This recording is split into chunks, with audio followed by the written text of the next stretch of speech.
Bismillahirrahmanirrahim. Assalamualaikum warahmatullahi wabarakatuh. Alhamdulillahi rabbil alamin. Wassalatu wassalamu ala ashrafil anbiya'i wal mursalin wa ala alihi wa sahbihi ajma'in. Alhamdulillah, kita sampai di edisi 31. Pokok bahasan edisi 31 adalah prasakata benda 4. Kita sudah mempelajari 3 macam prasakata benda 1, prasakata benda 2, prasakata benda 3, dan ini pada edisi 31 ini prasakata benda 4. FKB 4 atau prasakata benda 4 merupakan ekspansi atau perluasan dari FKB 3. Kalau FKB 3 rumusnya KB1 plus KB2, maka FKB 4 itu KB-nya itu diperluas menjadi KB1 plus KB2 plus KB3 plus KB4 plus KB5 plus KB6 dan seterusnya. Kemudian yang terakhir KBN. Apa itu N? N itu merupakan banyaknya KB dalam FKB 4. Jadi secara teoritis banyaknya KB dalam FKB 4 itu tidak terbatas. Bisa berapa saja. Kalau N-nya sama dengan 3, maka banyaknya KB dalam FKB 4 sama dengan 3. Kalau 7, maka banyaknya KB dalam FKB 4 sama dengan 7. Oke, nomor 2. Jika N sama dengan 3, maka FKB 3 itu sama dengan KB1 plus KB2 plus KB3. Jadi kalau N sama dengan 3, maka banyaknya KB pada FKB 4 itu 3 buah. Sehingga FKB 4 itu KB1, KB2, KB3. Nah, sekarang kita fokus pada FKB 4, di mana banyaknya KB pada FKB 4 itu 3.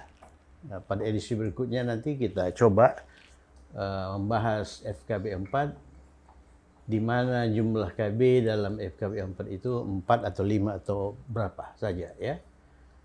Kemudian kalau N sama dengan 3, maka N-1 sama dengan 3 kurang 1 sama dengan 2. N-1 sama dengan 3 kurang 1 sama dengan 2. Kalau N itu 8, maka N-1 sama dengan 8 kurang 1 sama dengan 7. Nah, ini angka 2 ini atau hasil dari N-1 ini merupakan angka sakti kalau kita membentuk FKB 4. Angka ini menunjukkan,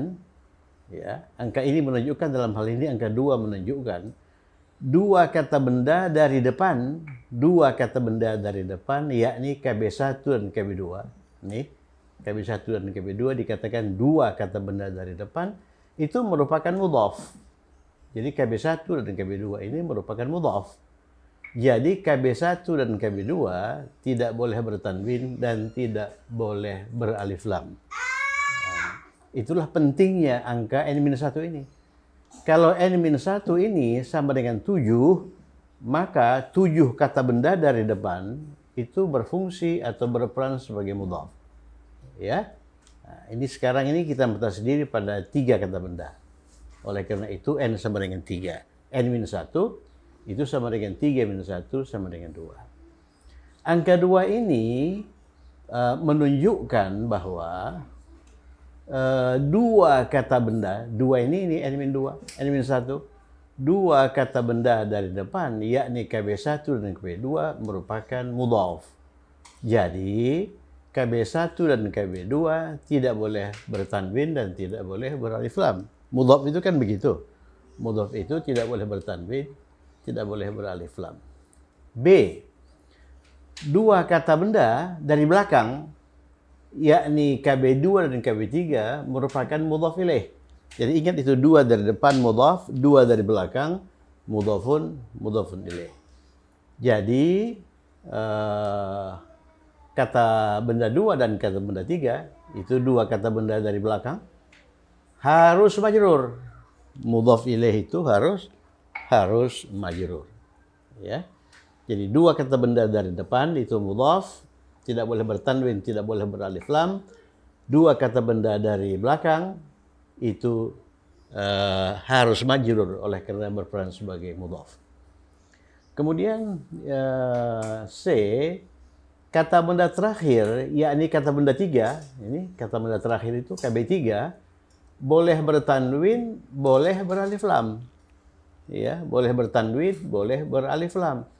Kalau dia bertanwin, maka FKB 3 itu secara keseluruhan mengandung makna seorang, sebuah, seekor, dan sebagainya.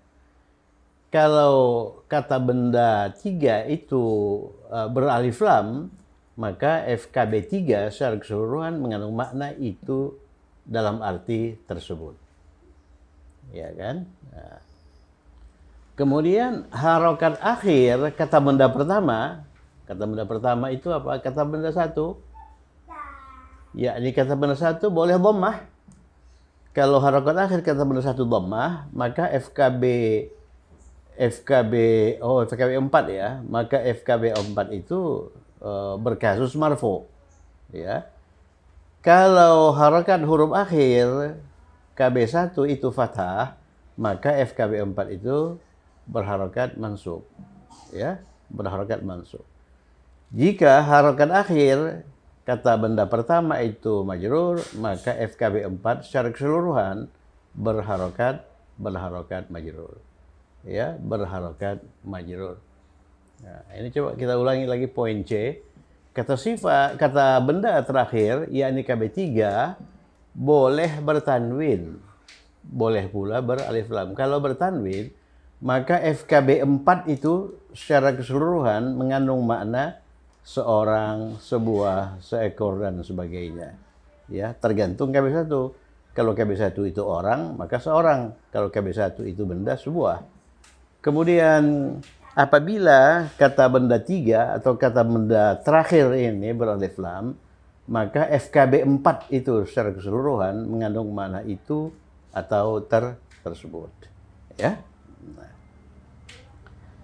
Kemudian poin berikutnya, poin E, jika KB1 merupakan 5 kata benda spesifik. Nah, jadi kata benda itu bisa kata benda generik. Kata benda generik itu kata benda non spesifik. Selain 5 kata benda spesifik, selain abun, ahun, hamun, apalagi famun dan zu, ya. Jika kata benda 1 merupakan 5 kata benda spesifik, maka KB1 itu bisa berakhir dengan waw kalau dia marfu, bisa berakhir dengan alif kalau dia mansub, bisa berakhir dengan dia kalau dia majrur. Tapi kalau dia itu bukan kata benda spesifik, dia bisa berharokat akhir dhammah. Kalau dhammah berarti marfu. Bisa berharokat akhir fathah berarti mansub. Bisa berharokat akhir majrur berarti FKB 4 itu majrur. Ini sebetulnya sama saja dengan FKB 3. Coba lihat FKB 3. FKB 3 itu N-nya berapa? Berapa N FKB 3? N itu menunjukkan jumlah kata benda pada FKB itu. Nah, FKB 3 rumusnya KB 1 plus KB 2. Berarti N-nya 2 kan? Oleh karena di situ hanya ada 2 kata benda, N2. Angka saktinya apa? Angka saktinya N kurang 1. Sama dengan 2 kurang 1 sama dengan 1. Ini angka sakti. Angka sakti FKB 3. Apa artinya ini angka sakti 1 ini? Satu kata benda dari depan itu mudhaf. Ini KB 1 kan? Satu kata benda dari depan ini kan mudhaf ini. Nah, kemudian satu kata benda dari belakang ini mudhafun ilaih. Harokat akhir kata benda 1 kan terbuka, bisa fathah, bisa dhammah, bisa kasrah. Ya, kalau dia merupakan kata benda generik, kata benda non spesifik, kata benda selain al asmaul khamsah. Tapi kalau kata bendanya 5 kata benda spesifik, maka kata benda satunya boleh berakhir dengan waw, boleh berakhir dengan fathah, boleh berakhir dengan iya, ya. Ya, ini semuanya sudah kita siapkan. Jadi perangkat prasakata benda 4 itu sudah kita siapkan sebelumnya, ya. Sudah kita siapkan sebelumnya oleh karena pelajari itu, pelajari. Kemudian ini satu dari belakang atau kata benda terakhir itu KB2 kalau FKB3 ya. Itu harus majrur. Kemudian dia boleh bertanwin, dia boleh beralif lam. Kalau bertanwin, FKB3 itu mengandung makna seorang sebuah. Kalau dia beralif lam, dia mengandung makna itu dalam arti tersebut. Kan itu pelajaran yang lampau. Nah, sekarang jumlah KB dalam FKB3 itu kita perluas. Kita tambah menjadi 3, menjadi 4, menjadi 5, menjadi 6. Ya. Contoh, ini langsung contoh. Sebuah kunci pintu rumah. Ada nggak ungkapan ini? Sebuah kunci pintu rumah? Ya ada. Ya, kunci pintu rumah. Ada kunci pintu rumah, bukan kunci pintu masjid. Bukan kunci pintu gudang. Sebuah. Ya, sebuah. Menunjukkan bahwa kunci pintu rumah itu bersifat tidak tertentu. Boleh kunci pintu rumah mana saja, asal kunci pintu rumah ya, bukan kunci pintu masjid. Di sini dalam prasa ini, nah kita kembali lagi ke prasa. Apa itu prasa? Prasa adalah gabungan kata. Ini gabungan kata. Jadi kata sebuah, kita gabung dengan kata kunci, kita gabung dengan kata pintu, kita gabung dengan kata rumah. Jadi sebuah kunci pintu rumah ini merupakan prasa. Prasa. Kemudian muncul istilah prasa kata benda. Prasa kata benda adalah prasa sedikit. Prasa adalah gabungan kata yang terdiri dari kata inti, ya kan? Dalam prasa itu ada kata inti dan kata-kata lain yang menjelaskan kata inti. Coba lihat, sebuah kunci pintu rumah, kata intinya mana? Kata intinya kunci atau pintu atau rumah? Jelas kunci. Kalau saya berkata kunci pintu rumah, saya berbicara mengenai kunci, bukan berbicara mengenai pintu, bukan berbicara mengenai rumah. Jadi KB1 ini merupakan kata kunci. Kata-kata lain selain KB1 ini itu menjelaskan kunci, ya, menjelaskan kunci. Misalnya kunci itu tertentu atau tidak? Oh, tidak, berarti sebuah menjelaskan kunci. Kunci apa? Kunci pintu, iya kan? Kunci pintu. Jadi pintu itu menjelaskan kunci. Ya, pintu apa? Pintu rumah. Jadi pintu rumah ini secara keseluruhan itu menjelaskan kunci. Jadi ini prasa kata benda. Prasa kata benda yang keberapa? Menurut definisi ini, kalau di situ ada lebih dari 2 kata benda, ini KB1, KB2, KB3, maka prasa kata benda itu prasa kata benda 4 ya, prasa kata benda 4. Nah, bagaimana merangkai sebuah kunci pintu rumah ya? Nah, jadi kita tulis dulu kata inti. Kata inti itu kunci. Kunci itu apa? Miftah. Sudah dipelajari dalam edisi sebelumnya. Miftah, ya kan? Miftah. Kita beri harokat miftah. Ini harokat yang tidak akan pernah berubah. Kalau harokat huruf akhir ini berubah-ubah ini. Ya, jadi kita kosongkan dulu. Pintu itu apa? Bab. Ya. Harokat yang tidak pernah berubah ini banyak ini. Kalau harokat huruf akhir ini berubah-ubah, ya. Kita kosongkan. Kemudian rumah. Rumah itu apa? Bait. Ini harokat huruf akhir dari rumah itu kita kosongkan. Jadi miftah, bab, bait. Kemudian sebuah. Sebuah berarti apa? Berarti tanwin. Sebuah tanwin. Tanwin itu kita lekatkan di mana? Kita lekatkan di apa namanya itu? Di kata benda terakhir. Jadi ini baitin. Ya? Kan begitu kan? Baitin. Nah, sekarang kita lihat persyaratan FKB 4. dua kata benda dari depan. Mana itu dua kata benda dari depan? KB1, KB2. Ini KB1, kan? Ini KB1, ini KB2. KB2. Ini KB3 ya. KB3. Dua kata benda dari depan, yaitu KB1 dan KB2, berperan sebagai mudhaf. Oleh karena itu, ini tidak boleh bertanwin. Dan sekarang sudah tidak bertanwin, kan? Tidak bertanwin. Tidak boleh miftahun, tidak boleh miftahan, miftahin, al-miftahu, tak boleh. Nah, kemudian dua kata benda dari belakang, itu KB2, KB3 itu harus majrur. Harus majrur, ini sudah majrur. Kemudian kata benda dua ini harus majrur. Majrur dengan apa? Majrur dengan kasrah. Kenapa bukan majrur dengan double kasrah? Babin. Oleh karena apa? Oleh karena dua dari depan, termasuk bab ini tidak boleh bertanwin. Tidak boleh bertanwin. Tidak boleh babin. Jadi kemungkinannya babi, ya kan? Kemudian kata benda terakhir, yakni kata benda tiga, ini bait ini boleh bertanwin, boleh beralif lam.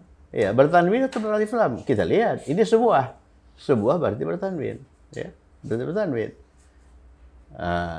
Kemudian harokat akhir kata benda pertama, ini harokat akhir kata benda pertama, harokat akhir ha ini boleh dhammah, ini boleh dhammah. Ya, boleh dhammah. Kalau dhammah, miftahu babi baitin secara keseluruhan, FQ4 itu majrur, marfu. Boleh fathah, boleh kasrah. Jadi sebuah kunci pintu rumah, bahasa Arabnya apa? Bahasa Arabnya itu miftahu babi baitin. Miftaha babi baitin. Miftahi babi baitin. Ya, tinggal pilih yang mana. Mau apa? Mau yang mansub, miftaha babi baitin. Mau yang majrur, miftahi babi baitin. Mau yang marfu, ya miftahu babi baitin. Ingat, i'rab dasar itu marfu.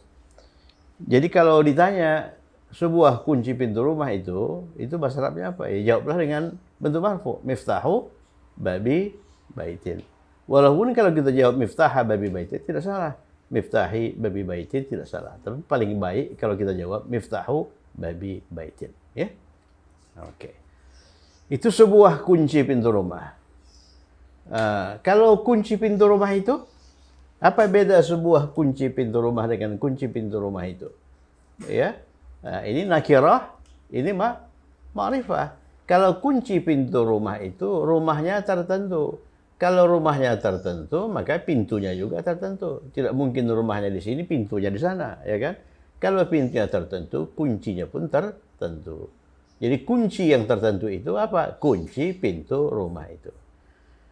Kemudian kalau kita rangkai ini, kunci pintu rumah itu, ya tulis kata benda yang pertama, seperti tadi, miftah.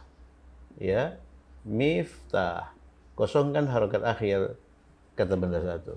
Kemudian rumah itu bab. Kosongkan, ya, harokat akhir bab. Kemudian rumah itu bait. Bait. Ya, bait, kosongkan harokat akhir ta itu, ya. Nah, kemudian itu apa? Itu tersebut. Nah, di mana kita letakkan itu alif lam, ya. Jelas di kata benda terakhir. Sebab ini tidak boleh bertanwin, tidak boleh beralif lam. Jadi di sini kita lekatkan itu. Nah, kemudian ini kata benda 3, kata benda 2 ini harus majrur. Berarti ini i, ya kan? I. Nah, kemudian ini ya babi. Ya sama dengan ini juga babi. Tidak boleh babun, tidak boleh baban, tidak boleh babin. Mengapa? Oleh karena dua kata benda pertama tidak boleh bertanwin, tidak boleh beralif lam. Jadi KB1, KB2 itu tidak boleh bertanwin dan tidak boleh beralif lam. Nah, sedangkan harokat akhir kata benda satu terbuka, ya. Miftahu bisa, miftah bisa, miftahi bisa. Jadi kunci pintu rumah itu bahasa Arabnya miftahu babil baiti. Kunci pintu mobil itu miftahu babis sayyarati. Kunci pintu masjid itu miftahu babil masjidi. Kunci pintu kamar itu miftahu babil ghurfati dan sebagainya, ya, dan sebagainya. Kemudian contoh kedua, sebuah mobil kantor direktur, ya, mobil kantor direktur. Jadi kantor direktur itu mempunyai sejumlah mobil, ya, atau satu mobil. Jadi mobil itu dikatakan sebuah mobil kantor direktur.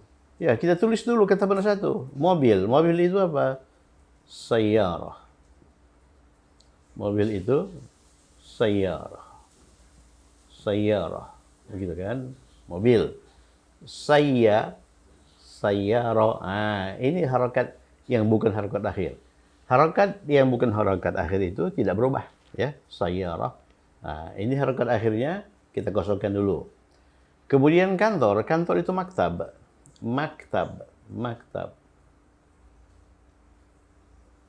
Ya, tulis makta. Begitu sampai ke huruf akhir, kita kosongkan harokatnya. Kemudian direktur itu mudir.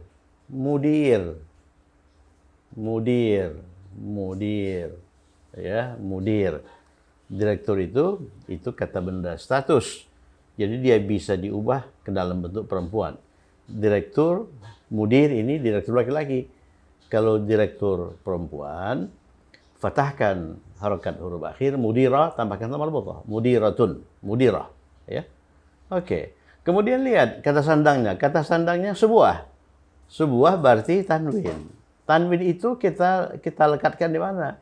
Kita lekatkan di kata benda terakhir. Ya di sini. Mudirun, mudiran, mudirin. Tapi kata benda terakhir, kata benda tiga, kalau kita lihat ini, kata benda dua dan kata benda tiga harus majrur. Berarti ini harus majrur. Majrur dan bertanwin berarti mudirin, ya. Mudirin, ya. Ini kata benda dua, kata benda tiga harus majrur. Berarti ini majrur. Maktabi. Kok bukan maktabin? Ya, kata benda satu, kata benda dua itu. Kata benda satu, kata benda dua. Mudhaf, tidak boleh bertanwin, tidak boleh beralif lam. Maktabi mudirin. Ini sudah selesai ini. Tinggal ini kata benda satu. Kata benda satu, harokat akhirnya bisa dhammah, bisa fathah, bisa kasrah. Kita buat dhammah saja. Jadi sayyaratu maktabi mudirin. Mobil kantor direktur. Sebuah ya. Sebuah mobil kantor direktur. Ya, jadi sebuah itu di sini di kata benda terakhir, kata benda tiga. Ya, kata benda tiga. Jadi selain ini salah, tidak boleh sayyaratu maktaba. Tak boleh maktaba, oleh karena kata benda dua ini harus majrur.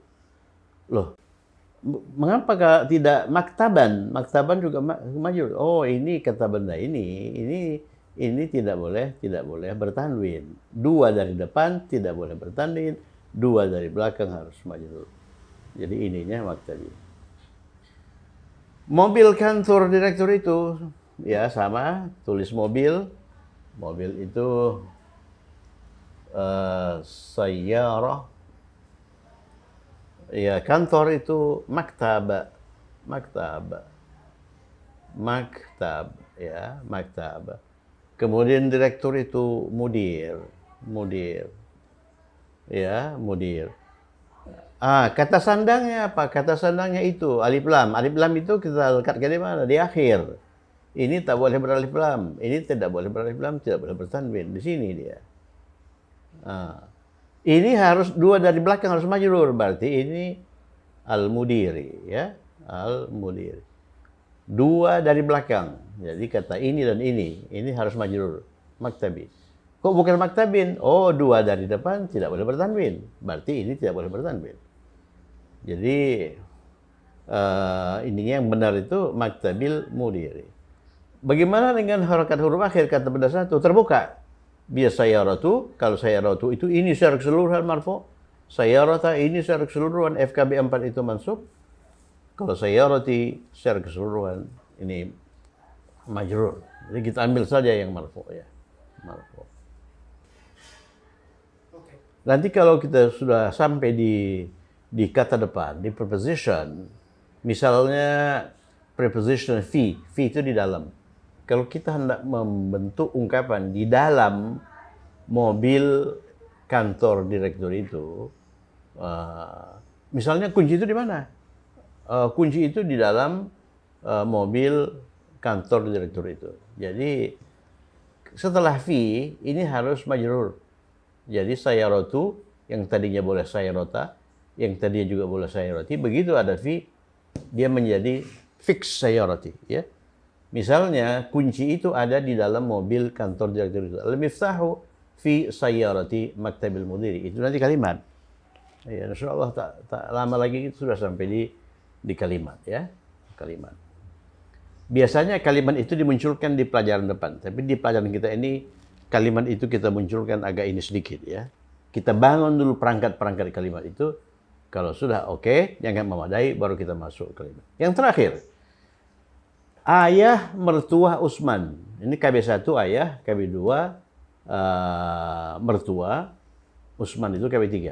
Ini ada ini. Ayah mertua Utsman. Utsman punya mertua, mertuanya itu punya ayah. Jadi ayah mertua Utsman itu kita namakan ayah mertua Utsman. Di sini yang berperan sebagai kata benda satu itu ayah. Ayah itu termasuk apa? 5 kata benda spesifik. Al-asmaul khamsah ya. Ini juga mertua ini juga termasuk kata benda spesifik ya. Nah, jadi ini dulu 2 dari belakang ini kan n-nya 3, n-1 2, n-1 3 kurang 1 2. 2 dari belakang itu majrur kan? Majrur dari Utsman apa? Majrur dari Utsman itu Utsmana itu majrur dari Utsman. Utsman itu majrur dengan fathah ya. Oleh karena ghairu munsharif. Kemudian majrur dari mertua itu pahami. Kan gitu kan? Kata benda spesifik, 5 kata benda spesifik itu majrur dengan ya, marfu dengan waw, mansub dengan ya. Kemudian ayah itu juga kata benda spesifik, 5 kata benda spesifik. Dia marfu dengan apa? Dia marfu dengan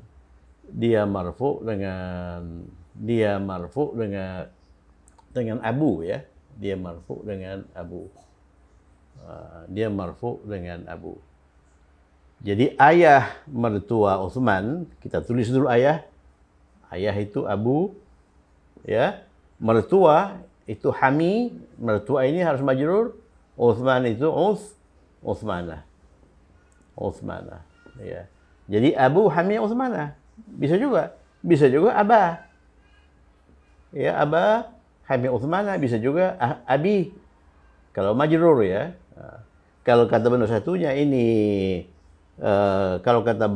benda satunya ini bukan 5 kata benda spesifik, misalnya ukhtun atau ummun, misalnya saudara perempuan dari mertua Utsman, kalau marfu itu ukhtu, kalau masuk itu ukhta, kalau ini ukhti ya. Oke, saya harap penjelasan ini bisa membuka pengetahuan kita, wawasan kita tentang mudhaf-mudhafun ilaih. Cukup sekian. Tetap semangat. Semoga bermanfaat. Assalamualaikum warahmatullahi wabarakatuh.